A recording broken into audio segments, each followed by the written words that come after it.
안녕하십니까. 2618 선교회 유재도 선교사입니다. 오늘은 여러분과 같이 아주 중요하게 특별한 그런 주제를 배우도록 하겠습니다. 교육은 결국은 영향력을 주는 것입니다. 오늘 제목은 예수님께서 무리들과 제자들에게 어떤 영향력을 끼치셨나 하는 것입니다. 이것을 우리가 잘 배워서 우리가 만나는 모든 사람들에게, 자녀들에게, 이웃들에게 선하고 좋은 영향력을 끼치는 여러분과 제가 꼭 되어야 될 줄로 믿습니다. 제목을 다시 한번 여러분 읽어보시겠습니까? 예수님은 무리들과 제자들에게 어떤 영향을 미치셨는가 하는 것입니다. 우리 여기 성경 구절 마태복음 17장 5절입니다. 예수님께서 12제자 중에서 3제자를 데리고 높은 산에 올라가셨습니다. 그런데 올라갔었을 때 아주 놀라운 일들이 거기서 벌어졌습니다. 예수님의 얼굴이 해같이 빛났고요. 옷이 아주 빛과 같이 휘어졌고, 그런데 갑자기 또 모세와 엘리야가 나타나서 예수님과 대화를 나누었습니다. 그것을 바라보던 베드로가 너무 감격해서 이렇게 말했습니다. 여기에 초막셋을 지었으면 좋겠습니다. 예수님, 하나는 주님을 위해서, 또 이제 모세를 위해서, 엘리야를 위해서 지으면 좋겠습니다. 이렇게 얘기를 했을 때 그때 나온 하늘에서부터 들려오는 음성이 바로 마태복음 17장 5절입니다. 이는 내 사랑하는 아들이요 내 기뻐하는 자니 너희는 저의 말을 들으라. 그래서 제자들이 심히 두려워하기 시작했던 것입니다. 그때 예수님께서 손을 대시면서 일어나라, 두려워하지 말라 말씀을 하신 것입니다. 참 놀라운 영향력을 주님께서 보여주신 것입니다. 여러분, 어떤 곳에서나, 어떤 교회에서나, 또 어떤 이제 가정에서나, 또 어떤 클래스룸, 교실에서나 다양한 대상이 있습니다. 다양한 사람들이 거기 있습니다. 가정에는요, 자녀들이 또 성격이 다양하죠. 다양합니다. 그래서 여러분, 우리는 이 다양한 대상, 다양한 학생들을 어떻게 영향력을 줄 것인가, 어떻게 그들의 필요를 채워줄 것인가 하는 것을 우리가 알아야 되겠습니다. 저도 신학교에서도 가르치고 교회에서도 가르쳤는데요. 거기에 빨리 배우는 학생이 있고 좀 배운 것이 느리는 학생이 있고요. 또 성격이 내성적인 사람이 있고 성격이 외향적인 사람이 있고, 또 순종을 잘하는 사람이 있고 좀 순종을 잘 안 하는 사람도 있습니다. 그런데 그토록 다양한 대상, 다양한 성격을 가진 사람들을 어떻게 우리가 채워줄 수 있는가 하는 것입니다. 우리 예수님을 여러분 참 살펴보면 놀라운 사실을 발견할 수가 있습니다. 주님은요, 다양한 대상을 가르치셨습니다.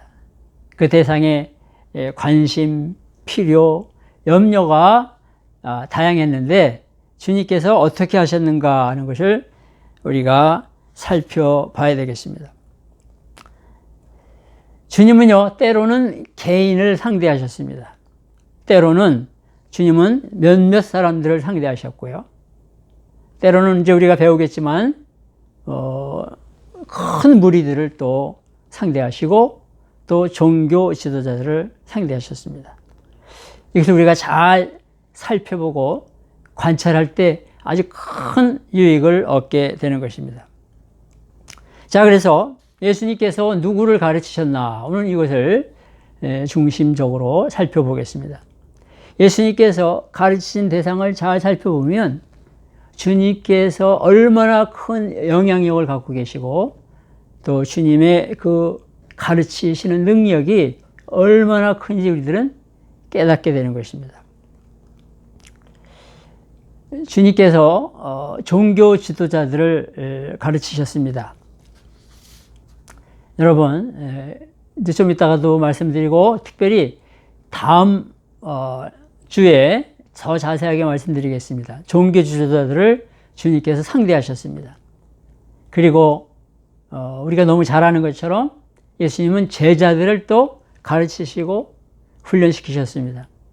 그리고 또 예수님에게 찾아왔던 그 무리들이, 소그룹들이 있습니다. 사람들이 있습니다. 이들을 주님이 가르치셨고, 오늘 자세하게 말씀드리게 되는데, 큰 무리들을 주님께서 가르치신 것입니다. 자, 그런데요, 첫 번째, 이 종교 지도자들을 잠깐 살펴보면요, 다음 시간에 더 자세하게 여기서 우리가 다루도록 하겠습니다. 근데 바리새인들이 있었죠. 한마디로 말하면 이들은 분리주의자입니다. 그래서 어떻게 하면 거룩하게 살까, 어떻게 하면 정결하게 살까, 이것을 매우 심각하게 생각했던 무리들입니다. 주님께서 이들을 상대하시고 가르치셨습니다. 또 서기관들이 있죠. Teachers of the Law라 그러는데 이들은 한마디로 모세율법을 연구하고 해석하고 또 그것을 카피해서 다시 또 만들고 가르치고 했던 사람들입니다. 학자들이죠. 그리고 또 예수님께서 상대하셨던 그룹들은 사두개인들이 있습니다. 많이 들어보셨죠?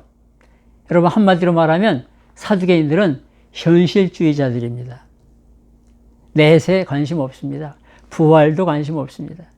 지금 굉장히 부유하게 살아가고 있는 그 당시에 아주 영향력이 있는 현실주의자들입니다. 그 다음에 헤롯 당원들이 있죠. 헤롯 대왕을 중심으로 해서 그 사람을 지지하는 그룹들입니다. 자, 그리고요, 대제사장들이 있습니다. 여러분, 이 대제사장은 성전을 중심으로 해서 그 여러 가지 제사 또 성전 이런 것들을 중점적으로 일했던 사람들입니다. 그리고요, 그 당시에 장로들 그룹이 있었습니다. 이들은 한마디로 말하면 평신도 지도자들이라고 할 수 있습니다. 그리고요, 율법사라는 그런 그룹이 있었는데요. 율법사는 모세 율법을 전문적으로 가르치는 사람들입니다. 그래서 때때로 이 사람들은 서기관들이라고 불리기도 하고 율법 교사들이라 이렇게 불리기도 합니다. 그리고요, 바리새인 집에 손님들이 또 찾아왔던 경우가 있죠. 그래서 예수님은 이런 많은 종교 지도자들을 상대하셔서 이제 그들을 가르치기도 하고 또 야단치시기도 하고 어떤 때는 또 책망하시기도 하고 그랬습니다. 자, 그런데 우리가 너무 잘 아는 것처럼 예수님은 3년 동안 많은 시간을 제자들에게 할애하셨습니다.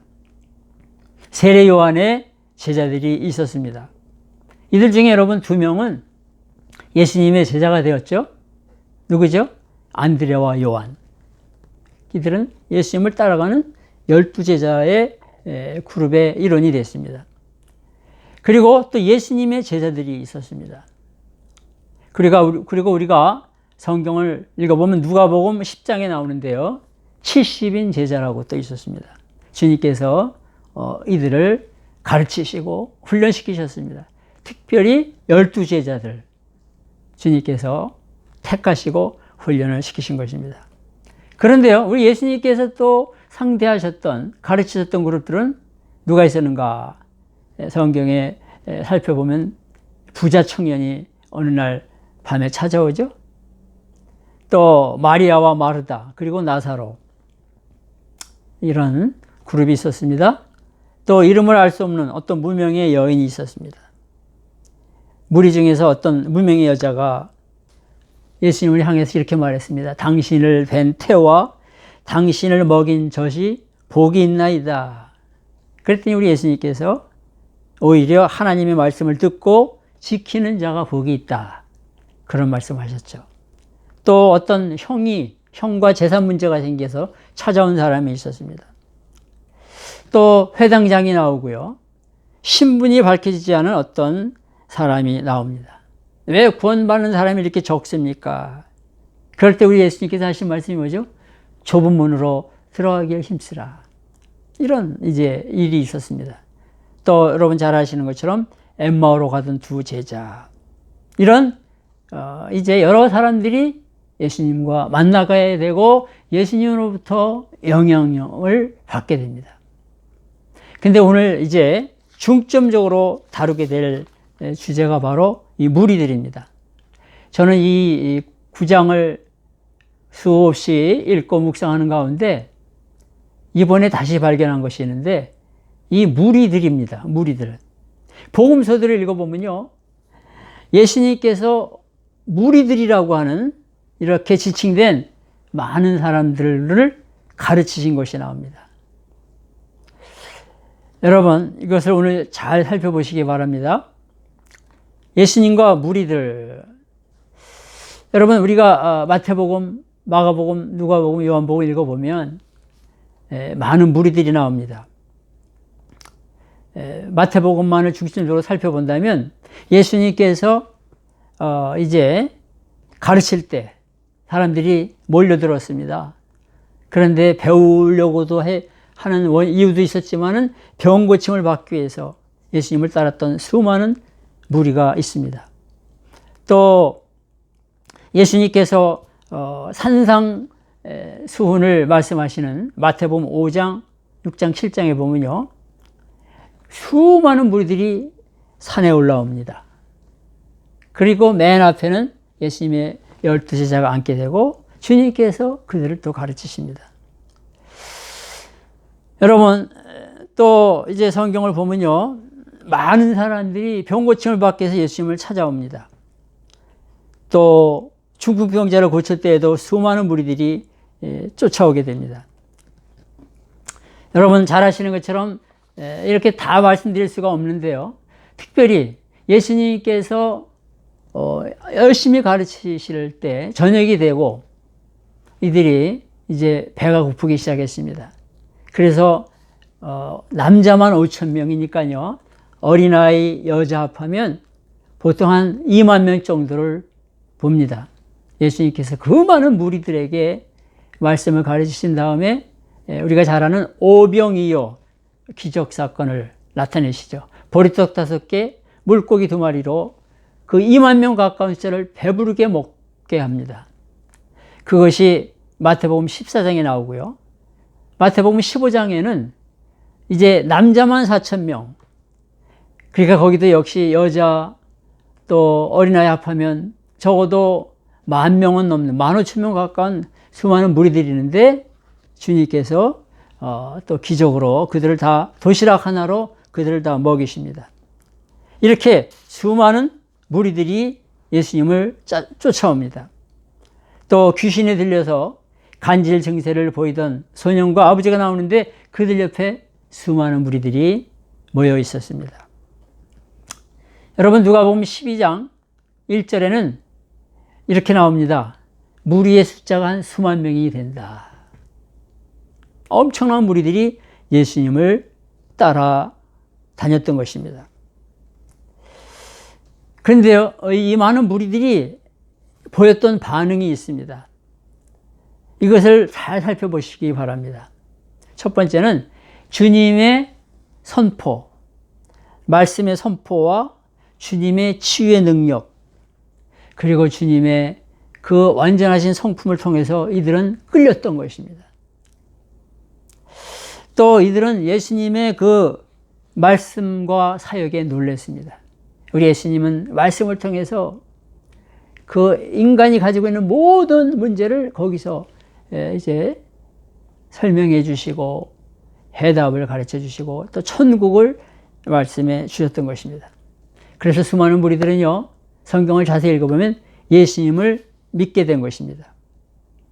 요한복음 4장 39절에 보면 사마리아 여자가 주님을 만난 다음에 동네로 들어갑니다. 그래서 예수님을 만났다고 말하는데 이렇게 나옵니다. 여자의 말이 내가 행한 모든 것을 그가 내게 말하였다 증언하므로 그 동네 중에 많은 사마리아인이 예수를 믿는지라. 무리들 중에 많은 사람이 믿게 됐고, 또 무리들이 보인 반응은 예수님을 찬양하는 것이었습니다. 그리고 또 무리들은 예수님께 달려와서 그 발 아래 엎드려서 문안했다, 엎드려 절했다 그 말입니다. 그리고 무리들은 예수님의 말씀을 매우 즐겁게 들었던 것입니다. 그리고 이 사람들은 귀를 기울여서 들었습니다. 그리고 심지어는 이들 중에 어떤 사람은 종교 지도자들에게 찾아가서 백성을 소란케 하는, 갈릴리에서부터 여기 예루살렘까지 온 백성을 소동하게 하는 사람이라고까지도 말했습니다. 결국 예수님을 매우 능력 있는 선생님으로 인정했던 것입니다. 여러분, 저는 이 사건을 보면서 우리 예수님은요, 좀 이따 말씀드리겠지만 12제자에게 시간과 관심과 많은 정성을 쏟으셨지만 무리들에게도, 무리들을 불쌍히 여기시면서 무리들에게 주님께서는 또 온 힘을 다하셨습니다. 그래서 저는 여러분들 한번 이 마가복음 5장 21절에서 43절을 한번 묵상하실 수 있기를 바랍니다. 마가복음 5장 21절에서 43절은 많은 무리들이 예수님을 쫓아가고 있었는데요. 그 중에 회당장의 딸 야이로가, 회당장이 야이로라는 사람이 예수님의 발 앞에 엎드려서 간청합니다. 내 딸이 죽게 되었습니다.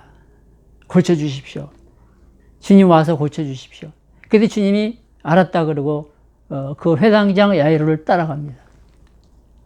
근데 얼마나 많은 사람들이 앞에서 뒤에서 옆에서 같이 셀 수 없는 숫자가 같이 따라가는데, 그때 여러분 한 여인이 등장하죠.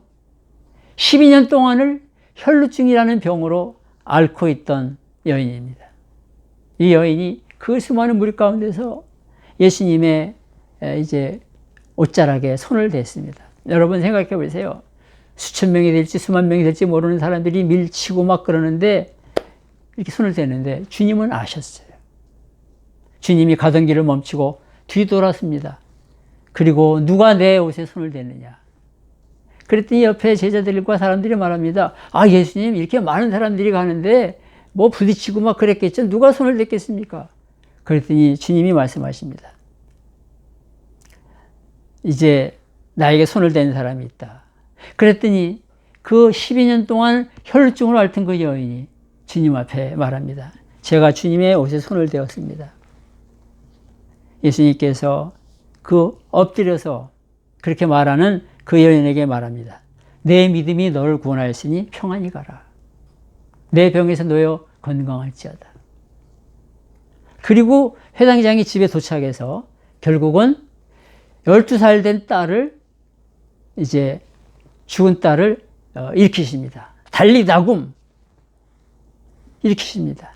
근데 주님께서 그 죽은 딸을 일으키시기 전에 회당장에게 이런 말을 합니다.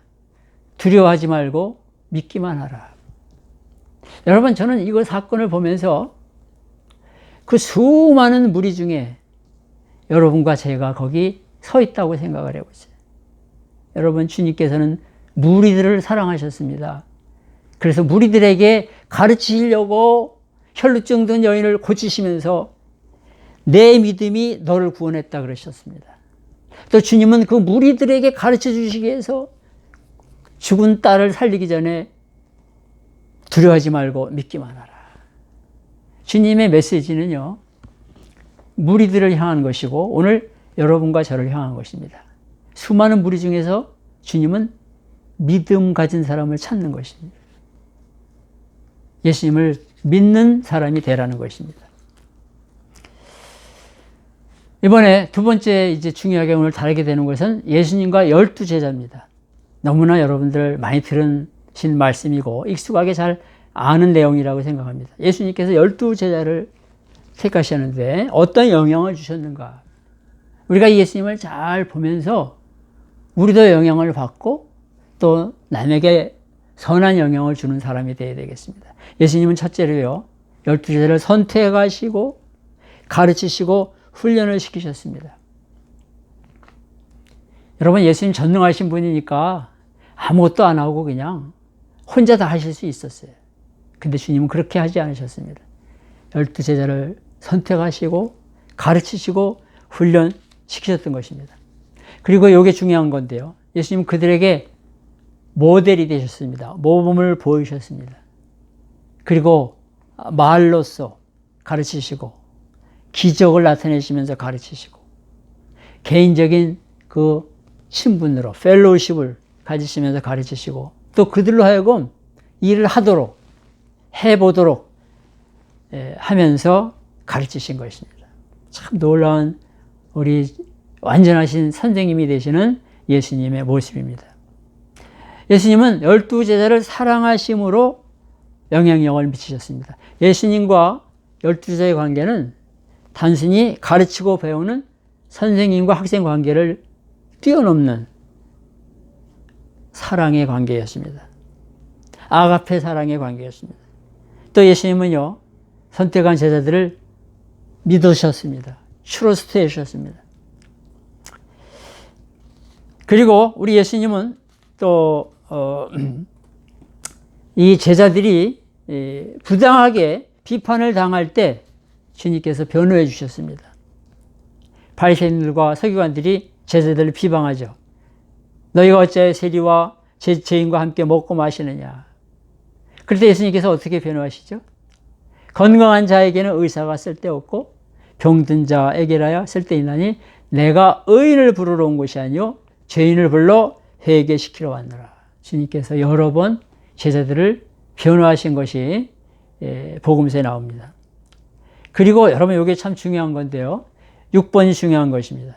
12제자들을 사랑하셨지만 또 그들이 잘못될 때는 엄하게 아주 책망하셨습니다. 나무라셨습니다. 그리고 교정해 주셨습니다. 이것이요, 복음서에 15번이나 나옵니다. 15번이나 주님께서 좀 이따 살펴보겠습니다. 그리고요, 예수님은 제자들을 위해서 기도해 주셨습니다. 선택할 때도 밤새도록 기도하셨고 또 3년 동안도 제자들을 위해서 기도하시고 마지막에 십자가에 달리시기 전에도 주님께서 요한복음 17장을 보시면 기도하시죠. 유명한 대제사장의 기도인데 그 기도의 많은 내용은 제자들을 위한 기도였습니다. 주님께서 이렇게 제자들에게 영향을 주신 것입니다. 우리가 오늘 이 모습을 잘 본받고 또 따라가야 될 것입니다. 자, 우리 특별히 이걸 한번 생각해 볼 수 있기 바랍니다. 예수님께서 제자들을 사랑하셨지만은 그들이 잘못됐을 때는 지적하시고 또 교정해 주셨습니다. 고쳐주셨습니다. 믿음이 부족했을 때 그것을 그냥 슬쩍 지나간 것이 아니라 주님께서 그들에게 그것을 책망하시고 가르쳐 주셨습니다. 마태복음 8장에 그런 게 나오죠. 어찌하여 무서워하느냐 믿음이 적은 자들아. 주님이 책망하셨습니다. 또 예수님의 죽으심과 부활에 대한 이해가 부족했을 때 주님께서는 엄하게 그것을 지적하시고 책망하셨습니다. 베드로에게 이런 말씀하시죠. 사탄아 내 뒤로 물러가라. 너는 나를 넘어지게 하는 자로다. 주님께서 그렇게 책망을 하셨습니다. 또 주님께서 겟세마네 동산에서 기도하러 가셨는데 제자들과 같이 제자들이 기도해야 되는 시간에 기도를 안 하고 자고 있으니까 주님께서 이렇게 책망하십니다. 너희가 나와 함께 1시간 동안도 깨어있을 수 없더냐. 제자들은 주님이 이제 기도하시고 부르짖는 시간에 그만 두려워하고 낙심하면서 졸았습니다. 그때 주님께서 책망하신 것입니다. 또 주의 나라에 대한 이해가 부족했을 때 주님께서 책망하시고 교정해 주셨습니다. 또 우리 주님께서는요, 제자들이 겸손이 부족했을 때 주님께서 책망하시고 교정해 주셨습니다. 섬기는 자가 큰 자라 말씀하시면서 교정하신 것입니다. 또 주님께서는요, 주님에게 드려야 되는 영광에 대한 인식이 부족할 때 깨닫게 해주셨습니다. 주님께서 주님의 머리에 향유를 붓는 그 여인을 주님께서 내 장사를 미리 준비하였느니라 라고 말하면서 제자들을 책망하시고 깨우쳐 주셨습니다. 그 다음에요, 중요한 것은 다른 사람들이 예수님에 대해서 증거한 것을 믿지 않을 때 책망하셨습니다. 도마에게 주님께서 말씀하십니다. 내 손가락을 이리 내밀어 내 손을 보고 내 손을 내밀어 내 옆구리에 넣어보라. 그리하여 믿음 없는 자가 되지 말고 믿는 자가 되라.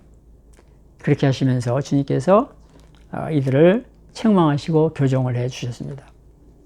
여러분, 12제자들이 예수님으로부터 받은 영향이 무엇일까요? 성경을 읽어보면 예수님의 가르치심에 놀라게 되었습니다. 그리고요, 예수님을 믿게 되었고요. 중요한 것은 예수님이 유일한 메시아라는 것을 인정했습니다. 그리고 예수님을 경배하였습니다. 예수님으로 말미암아 그들의 삶이 변화됐습니다. 사도행전을 여러분 읽어보시면요, 그 변화된 예수님의 제자들의 삶의 모습이 나옵니다. 저는 개인적으로 사도행전을 참 좋아하고 많이 교회에서도 가르치고 저도 읽고 있습니다. 그 마띠아를 포함한 12제자가 결국은 예수님을 끝까지 한결같이 전하고 증거하고 가르치죠. 사도 요한만 빼고는 다 순교하게 되죠. 사실은 사도 요한도 살아서 순교하는 것입니다. 얼마나 그들이 예수님에게서 영향을 받고 또 영향을 끼치는 사람이 됐나 하는 것을 우리가 알 수가 있습니다. 그래서 우리들은요, 결국은 날마다 예수님을 통해서 만나고 배우고 거룩한 영향을 받아야 되겠습니다. 그리고 가정에서 또 교회에서 또 세상 곳곳에서 거룩하고 선한 영향을 끼치는 사람이 되어야 되겠습니다. 거룩한 영향력을 끼치는 것이 바로 신앙교육입니다. 제가 사진을 몇 개 보여드리겠습니다. 이분은요, 이 사모님이시고 그 옆에 분은 목사님이십니다. 제가 어머니 폐안에 있을 때 우리 어머니 아버지가 예수님을 영접하고 교회를 다니시기 시작했습니다. 그래서 제가 태어났을 때 연희동에 있는 한 조그만 교회를 부모님이 이제 다니셨는데 그 교회에서 새로 예수 믿고 또 등록한 사람, 그런데 집안이 가난한 사람 중에 가정에서 한 아이를 미국의 목사님 부부와 연결시켜주는 일이 있었습니다. 근데 그 교회에서 제가 뽑혔습니다. 그래서 사진을 보내고 연락을 했는데 결국 이 두 분이 저를 태어나면서부터 12년 동안 도와주게 된 것입니다. 이 사모님의 이름이 앨리스 화이트만이고, 이제 이 목사님은 존 화이트만입니다. 이분들이요, 매달 저에게 무언가 이렇게 선물을 보내줬습니다. 어떤 때는 돈이 오고, 어떤 때는 옷이 오고, 어떤 때는 장난감, 어떤 때는 초콜릿, 어떤 때는 뭐 구두, 매달 12년 동안 왔습니다. 이쪽에 있는 건요, 그 사모님이 우리 어머니에게 보낸 그 편지 사진 뒤에 있는 글입니다. To my friend, sweet mother. 우리 어머니를 sweet mother라고 불렀습니다. From 제도, 제 이름이 제도인데 제도의 adopted godmother, 제도의 양어머니, 믿음 안에서 양어머니로부터 앨리스 화이트만이 이렇게 적혀 있습니다. 그 옆에 있는 거는 그 목사님이 사진 뒤에다 적은 건데요. 몇 년 전에 찍은 사진이다. 이렇게 나와 있습니다. 제가 미국에 이민을 와가지고 이분들에게 섬기던 교회와 또 이분들에게 찾아가서 고맙다고 감사하다는 말을 꼭 하고 싶었는데요. 잘 못했고 어려웠습니다. 못 찾았습니다. 그러다가 18년도 은퇴하고서 바로 정말 하나님의 은혜로 이분들이 섬기던 교회를 찾게 됐습니다. 거기는 매사추세츠 그린필드라고 하는 곳입니다. 제가 있는 뉴저지에서 차로도 한 5시간 올라가는 곳인데 저희 교회 저하고 가까운 장로님과 또 그 부인 집사님이 저희 부부와 함께 거기를 찾아가게 되었던 것입니다. 그래서 찾아가서 예배 시간에 감사의 표시로 이렇게 장로님, 부인 집사님이 우리 한국의 민속 부채춤을 보여주게 되었고요. 이게 그 교회입니다. 거기 가서 안 사실인데 목사님은 12년 동안 저를 도와주시고 바로 그 해에 돌아가신 것입니다. 그래서 더 이상 도와줄 수가 없게 되는 것입니다. 거기가 바로 그분이 섬기던 교회입니다. 이거는 목사님 사택이에요. 그 앞에서 저희 부부와 그 장로님 4분 이렇게 넷이서 사진을 찍었습니다. 그리고 여기는 이제 그분들이 예배 드리는 모습입니다. 제가 그 담임 목사님의 그 허락을 받아서 교인들 앞에 나가서 한 5분 스피치를 했습니다. 이렇게 가난한 나라에서 처음 예수 믿는 저희 가정에서 저를 택해서 10여 년 동안 도와주셔서 너무 감사합니다. 그래서 제가 이런 말을 했습니다. 여러분들과 그 목사님과 사모님의 그 거룩한 사랑, 하나님의 사랑 때문에 제가 목사가 되었고, 저도 또 힘들고 어려운 지역과 사람들에게 가서 그리스도의 이 받은 사랑을 나눠주려고 합니다. 그런 말을 제가 했습니다.